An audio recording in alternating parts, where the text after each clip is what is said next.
বাংলাদেশে সবচেয়ে বেশি ট্যাক্স ফাঁকি হয় কোথায় জানেন? কিন্তু ধরা হচ্ছে কাদের? 25 লক্ষ ছোট মোবাইল ব্যবসায়ীকে। এটা কি ন্যায্য? বাংলাদেশে কর ফাঁকি হয় বড় বড় কর্পোরেট ব্যবসায় আমদানি রপ্তানিতে আন্ডার ইনভয়েসিং করে, জমি ফ্ল্যাটে কালো টাকা, কর অব্যাহতি নামে হাজার হাজার কোটি টাকা সরকার কর্তৃক ছাড় দিয়ে। বিভিন্ন সংবাদ মাধ্যমের তথ্য বলছে বছরে প্রায় 2 লাখ কোটি টাকারও বেশি রাজস্ব হারায় শুধু বড় ব্যবসায়ীদের এই কর ফাঁকির কারণে। এইসব জায়গায় বাদ দিয়ে আগে ধরা হলো কাদের? দোকানে বসে 10 থেকে 20 হাজার টাকা লাভের জন্য সারাদিন খেটে যাওয়া 25 লক্ষ মোবাইল রিটেল ব্যবসায়ীকে। বলা হচ্ছে আনঅফিসিয়াল মোবাইল ঢুকে নাকি সরকার বছরে প্রায় 2000 কোটি টাকা হারাচ্ছে। ঠিক আছে, সমস্যা আছে, কিন্তু সমাধানটা কি? আনঅফিসিয়াল ব্যবসায়ীর উপর 43% ট্যাক্স আর অফিসিয়াল ডিলার মাত্র 5% ট্যাক্স।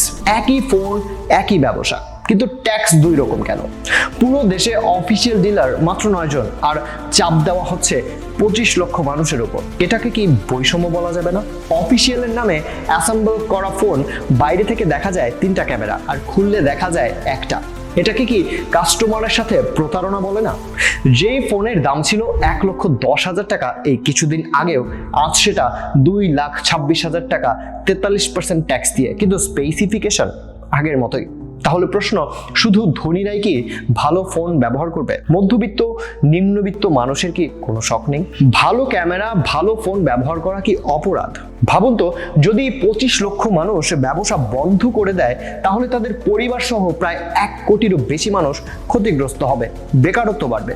যেখানে এখনই বেকার রয়েছে প্রায় 80 লক্ষ, সেখানে সরকার কি প্রস্তুত বিকল্প কর্মসংস্থান দিতে? হ্যাঁ, উন্নত দেশের ট্যাক্স বেশি, কিন্তু তারা পায় ফ্রি স্বাস্থ্য সেবা, বেকার ভাতা, সামাজিক নিরাপত্তা, মানসম্মত শিক্ষা। আর অন্যদিকে বড় কর ফাঁকি বাদ দিয়ে আগে কেন ছোট মানুষের রুটি রুজি বন্ধ করা হলো? এটা কি ধনীকে আরো ধনী আর গরিবকে আরো অসহায় করার পথ নয়? যদি প্রশ্নগুলো যৌক্তিক মনে হয় শেয়ার করুন, কথা বলুন, প্রশ্ন তুলুন, কারণ প্রশ্ন না তুললে উত্তর কেউই দেয় না।